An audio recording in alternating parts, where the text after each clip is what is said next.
Namaste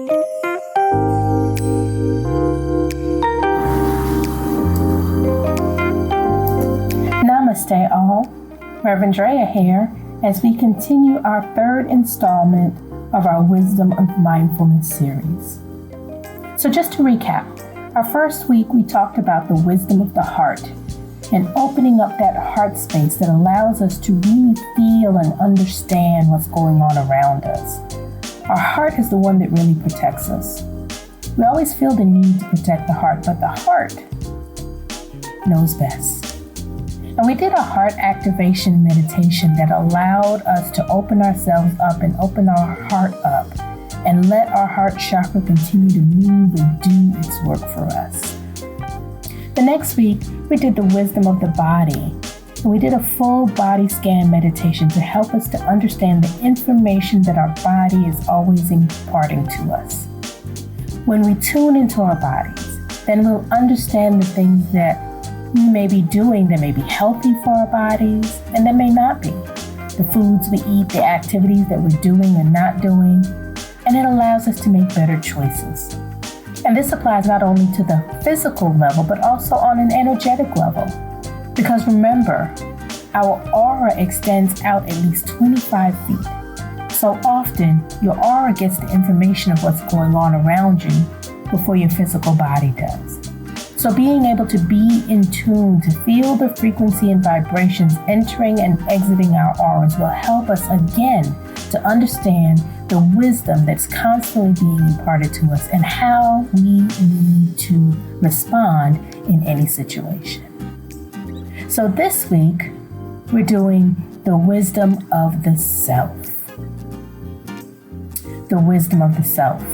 And that's because we need to be self-aware. Self-awareness is important. It is essentially the ability to tune in and consciously be aware of our own thoughts, emotions, and actions, and how those thoughts, emotions, and actions cause us to behave. How it causes us to react or respond to others, and to react or respond to different situations and see how others may be reacting or responding to us. So we think that's simple because we think we know ourselves, or at least we know who we think we are. We know who we think we want to be, and we know the mask that we have created as a protective measure against the world. But we don't always know our true selves. So it's important to gain that self-awareness and to practice this with mindfulness, because it will help us to really understand who we are in different situations and activities with our different emotions, feelings, and thoughts. So it's also being able to be in tune with your current emotional state. Some of us can't even recall how we felt this morning when we woke up. What was our true emotional state when we woke up, and how did we feel about maybe the last conversation that we had? And we can't do this because we're always constantly moving and grooving. We're always trying to multitask and do more than one thing at a time. We don't always build in those moments where we can slow down and tune in to really understand what's going on within ourselves. So what does that mean? That means we're running on autopilot. We're not even really seeing and experiencing life because we are just on autopilot. There are things that we're used to doing. Those are the programs that we have gotten used to running in our brain and in our consciousness. That doesn't allow us to be mindful of who we are and what's going on around us. Because every day we repeat certain movements and thought patterns and ways of interacting with others, and we repeat it daily. It becomes a practice, it becomes a habit. We create those automatic behaviors. And some of them are really good. Some of them are great. Some of us meditate every morning like clockwork. Get up and do our own prayers or affirmations every morning. We stretch. We drink our 8 glasses of water every day. Some of those things are great. But for some of us, and some things, they may not be so great. We may wake up, the first thing we do is grab our phones, see what's on social media, check the emails on TV. We catch all the news, all the bad stuff, and everything's going on that we got to worry about. We have a tendency to do those things, allowing ourselves to be constantly inundated and bombarded with trauma and tragedy and stress and strife. And then that becomes part of our usual daily habits and activities, allowing ourselves to be constantly confronted and having to deal with difficult thoughts and emotions, as opposed to stopping, figuring out who we truly are and what's truly best for us, so we can figure out what are good habit patterns for us, what are challenging habit patterns that we may need to release or change, and recognize the best way for us to respond in this world. Dr. Joe Dispenza often talks about those habit patterns, those thought patterns that we have in our mind that we have programmed, which in turn it programs in our bodies. And so our emotional feelings, our emotional body tend to take over and don't allow our true selves to come shining through, to be the ones to help discern what is going on and how we need to respond and react.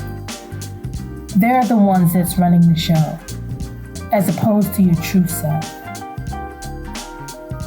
Self-awareness allows us to slow down and create space between receiving information, processing that information, and then responding to it. It gives us the ability to slow down and check in with our true selves so that we're not on autopilot, so that we can have the best response for each situation, because every situation is different. So it's not going to be the same response every single time. And we have to be self-aware enough to know that and to be able to respond in real time, in each and every present and perfect moment, in the way that is best for you and all those concerned. So honing your self-awareness is crucial. To be actively in tune and to take stock and to exorcise ourselves of those automatic biases and judgments, so you can shift, so you can do that mental transmutation towards self-compassion, self-awareness, and self-acceptance. Because that's first, before we can talk about being accepting and compassionate to anyone else. We need to first be able to do that for ourselves. So above all, you have to remember that in this process of learning to be mindful and self-aware, you need to be kind to yourself. Show yourself some grace. It's not a matter of beating yourself up or being so serious about it. None of that. It's not just experiencing, it's practicing these things and allowing yourself to be open to what is being revealed to you, what Spirit is telling you, what the wisdom of your body and your heart and yourself is telling you at any single moment. It's not you feeling guilty, not you judging, not you being angry with yourself for whatever it is. Whatever you're thinking or not thinking, whatever you're doing or not doing, because life just is. That is also a part of mindfully being self-compassion to yourself, to mitigate any challenges and suffering that we may put on ourselves each and every day.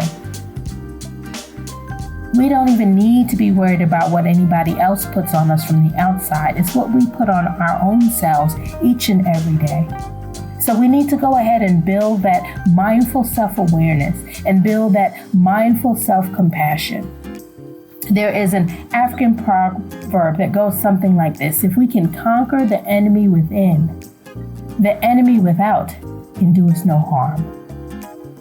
We can do that by being self-aware, which allows us to be self-compassionate.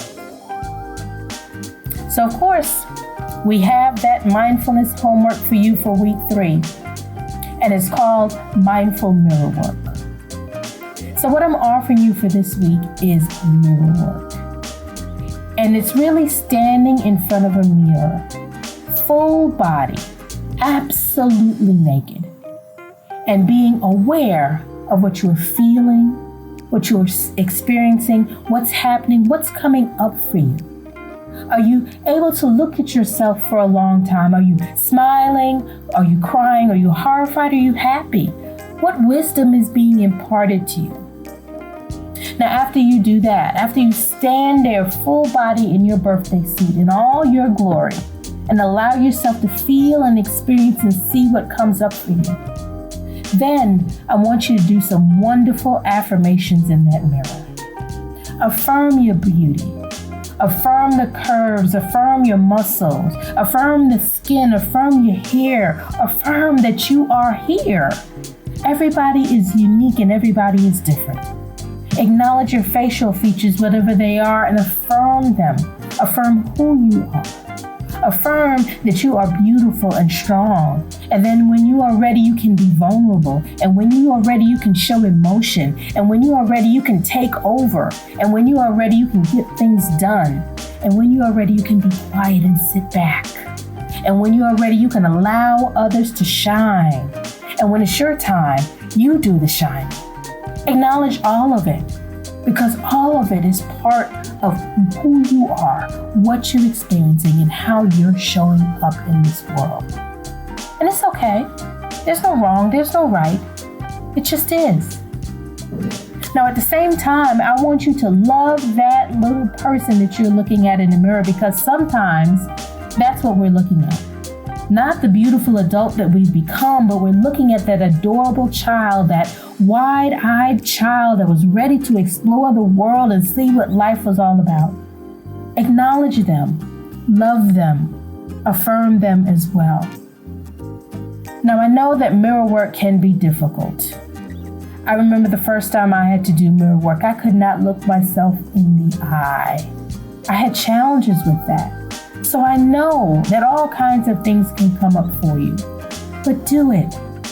Try at least 3 times this coming week. Do that mirror work at minimum 5 minutes. Now, I think it will take longer than 5 minutes for you to not only look in the mirror and allow things to come up, but to acknowledge the beauty that is there. But try at least for 5 minutes. And again, this is mindfully being present. So we're not looking at anything else. We're not thinking about what we used to look like as a teenager, how we might look like when we are older. We're just in the beauty of this now present and perfect moment. That's what we're focused on. Not what I'm going to wear. Not do I need to put on a shimmy shimmy. That's what I call Spanx. Not that I need to put on a shimmy shimmy with this outfit that I'm going to wear today. No. We'll just be mindfully present in that moment. And I know that can be vulnerable when we're staring ourselves in the mirror, especially when we are naked. But work through it, push through it. I promise it's going to be amazing. And then, of course, always journal about the experience you have. Because when you journal, sometimes things come up that you didn't realize when you were just thinking about the experience. Open up. Write it down. Write down what's being revealed to you, what the wisdom it is, and see what knowledge and wisdom you will gain. Let's try it.